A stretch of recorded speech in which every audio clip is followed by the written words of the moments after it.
From Broadway to the beach. Meet First Presbyterian Church's Director of Music and Fine Arts. Coming up next on Carolina People.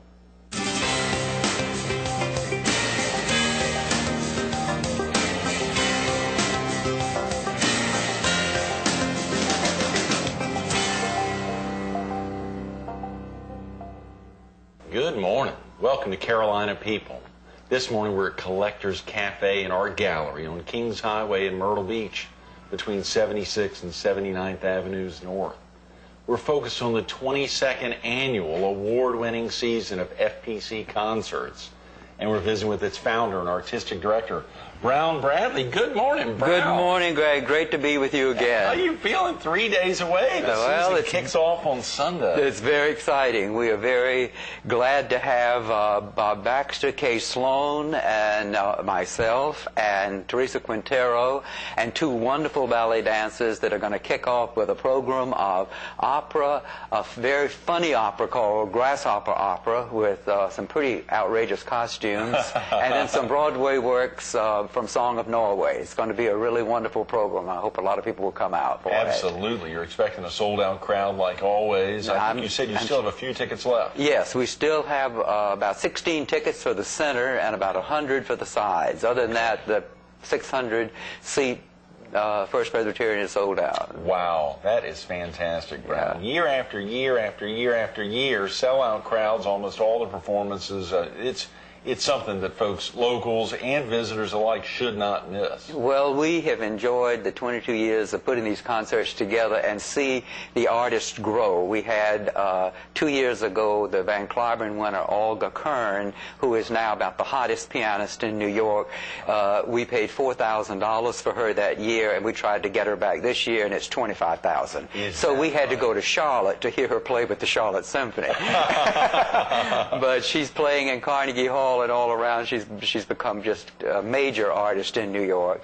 And same thing, of course, with Charles Wadsworth, who has the Lincoln Center series, and it's just been fantastic to see people. Angela Brown sang last year, who's a great Metropolitan Opera singer, who's making her debut at the Met this year in Aida.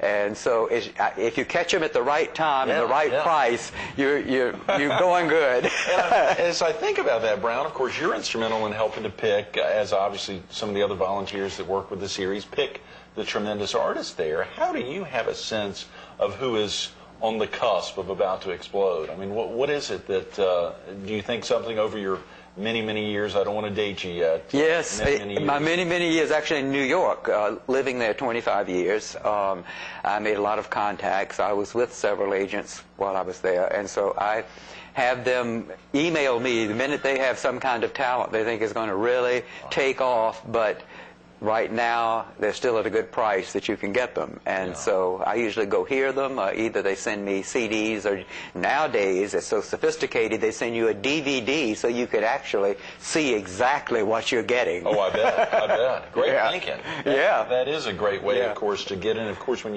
you talk about dollars as reasonable as $4,000 versus $25 would be tough for a concert series here in Myrtle Beach, but at the same time, to be able to get them early on is fantastic. That's the secret. Yeah, that's fantastic. You've got an award-winning series again this season, and of course December 10th, another big performance. That's our big performance this year. We always try to have one outstandingly nationally known, and this is the Christmas in Dublin with the three Irish tenors. And that'll be a program with 14 musicians. They have 14. It's not just the three Irish. That's right. They're part of the show. They have a harpist that does a folk story. They have dueling fiddlers. They have just all types of singing, but they concentrate on the Christmas season. And the three tenors themselves are just wonderful. So that's going to be an exciting show. How exciting. How exciting, Brown. We want to go through the rest of the series, but if a viewer needs to get off to work now or get family off to school, what's the best phone number for those tickets that are still available for this Sunday's performance? Is there a good phone number, or can they just come by First Presbyterian Church to pick up tickets? That's the best way. When the tickets get down as low as they are now, I would suggest they come by 1300 North Kings Highway at First Presbyterian and get their tickets right at the office. But there should be still some left at the door. the Sunday. Okay, but 448-4496, is that the right number? That's the number to call. Great. So they can call and even reserve them Reserve right now. them, exactly. And if they called now, they can leave a message even at 7:10 here on Thursday morning. Obviously, coming by the office, it's best to go ahead and come by either today or tomorrow. Exactly. Since folks will definitely be there in the office. But That's 448-4496. That's right. You mentioned 25 years in New York, obviously 22 years of the FBC Concerts series here, so that's 47 years. Was that, you were in New York right out of birth, or? No, I was born in Orangeburg, South Carolina, and went to Furman. Oh, great. And then the day I left Furman, I went to New York. And I stayed there 1 year and was in one Broadway show and was drafted into the Air Force and became the tenor soloist for the Air Force Singing Sergeants for 4 years. Then I went right back to New York, and I was there for 25 years. So 4 years traveling around. Tell us real quick about the Air Force. Oh, the Air Force, it was wonderful. We were 6 months in Asia, and we did concerts in Germany, 200,000 people at a clip, and it was a wonderful tour. 200,000 people? Yeah. Oh, come on. Yes, and the conductor that day of the United States Air Force Symphony, Colonel Howard, decided it was such an enormous crowd and such a big deal, he insisted on being brought in a helicopter, and they lifted him down in a helicopter, and he came right up and conducted the Star-Spangled Banner. Oh my, that's something you'll never forget. Yeah. Couldn't get that image out of your mind. Yeah, it's great. Even just hearing that now. Well, of course, 25 years in New York City, and was it anything, something about the Palmetto State was drawing you back, though? Yeah, New York became very crime-ridden in the 80s, and this was before Mayor Giuliani came on, and who really changed that scene up there for them drastically. And so we decided that we would move back down, and I was looking at a job offer I had in San Francisco, and then one in Myrtle Beach at the old Coastal Academy school that was here, the private school. And so we decided to move the family and come on back down to Myrtle Beach, which was a hard decision, because at that time my son was 13 and had about 7 national commercials running. He was very hot in the commercial business. How's that? What kind of commercials? He did commercials for GE, did commercials for almost every toy you can name, Mattel, and all of that. How had he gotten into that? We just started taking him to some auditions, and they found out he had this peculiar voice where every word was so distinct when he spoke, and they just ate that up, and so he would just get one after the other. That is fascinating, Brown. Like father, like son, he had obviously his father had no trouble performing, so he had that ability to feel comfortable with cameras on him or lights on him. And right, my wife and I were in a Broadway show at that time. We did 2 together, and then I did 5 others while I was in New York, and then I did the opera when I was a winner in the Met auditions. So we had a wonderful 25 years up there, and we still go back every summer for about 10 days to catch up with all of our friends. When was the last time you all performed together? I believe it was in Oklahoma when we did production of Oklahoma. We were performing. Diane and Chuck went to New York with us several times, and we had a great time up there when Cameron Adams, who's a little local Broadway star herself, was in Music Man. She took us backstage, and we met Craig Bierko and all the stars of the show, and had pictures taken on the stage, and it was like coming back home, because it was in the Alvin Theater where I did my first show with B. Lilly and Tammy Grimes, called High Spirits.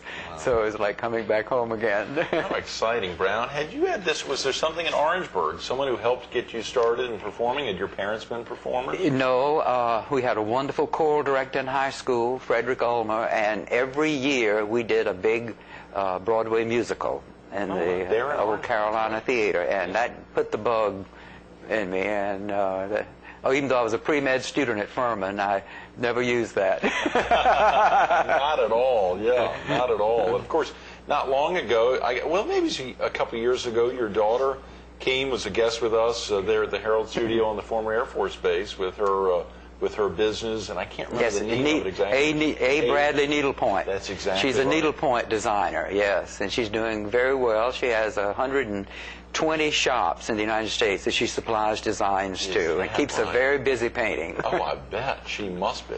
She must be. She enjoys that very much. That is wonderful, And Brian. my wife helps send all of the things out as they come in. She must be very busy. Well, please send Ashley our best. Well, thank you. You know, as we, of course, not only the three Irish tenors, you've got week after week, excuse me, not week after week, but over the course of, it is every year from November through March. Through March. Okay, great. This year we started a new section, all free concerts, called the Promenades, and we will be giving 5 free concerts at that time with 2 wonderful New York musicians, a cellist, Agnes Nage, and then Dee Wu, who will be playing in Carnegie Hall with the Juilliard Orchestra in about 2 months. She's going to come down and play for us, and Jan Hart and I will do some organ and piano works, and Teresa Quintero and I will be doing some movie music and some songs. Tremendous. But those concerts are free, and we hope the public will come. We usually have very well attendance because a lot of the snowbirds are here from January to March. And those are on Sundays? No, those are on Thursday at 1. Excuse me, yes. The main concert series is on Sunday at 4, except, as you mentioned, this week it's at, no, this week's at 4. This Sunday, of course, at 4. It's the three tenors. Irish tenors, yes. Monday at 7:30. Monday night, December 10 at 7:30, and I'm sure tickets are already starting to sell fast. Very few of those left, yes. Oh, boy. Okay. Well, folks need to call then now, 448-4496, even to line up for that. But you mentioned, of course, we've got this beautiful piece, the 22nd award-winning season. I know folks can't really get much out of that, but just know that there's a lot of great pictures and explanations of all the performances in here, as well as the free concert series. Right. And those will be on Thursdays at 1. 4. Okay, Thursdays at 1. And the concerts are always on Sunday at 4, except for the Irish tenors, and they're 7:30 Monday night because we couldn't get them on Sunday. Aha, yes. You said there's seating for 600 in the sanctuary. It's actually 525, and you can get about 75 chairs. Okay. And when we have the Mantovani Orchestra, we even sell the choir loft. Right. People say they don't even mind sitting with their backs to them if they can hear the Mantovani Orchestra. That is fantastic, Brown. Well, year after now, have you all always been there in the sanctuary of the church, all 22 years? We have. What was it that prompted the founding? Had you been involved? I mean, had there been a concert series that you'd done before, or it helped? Yes, at my church in New York, where I was music director, we had a little concert hall, looked like a little European concert hall. And the first year I was there, I was going to Juilliard at that time, and I had so many connections there with fabulous people and musicians. We started a little concert series. So when I moved down here in '85, I told Bobby Wilkes, I said, you know, we have a great concert series in New York. He said, well, why don't you try one here? So we had 2 the first year, then 4 the next year, then 6, and now it's gone into really 8 or 10. Yeah, almost 10.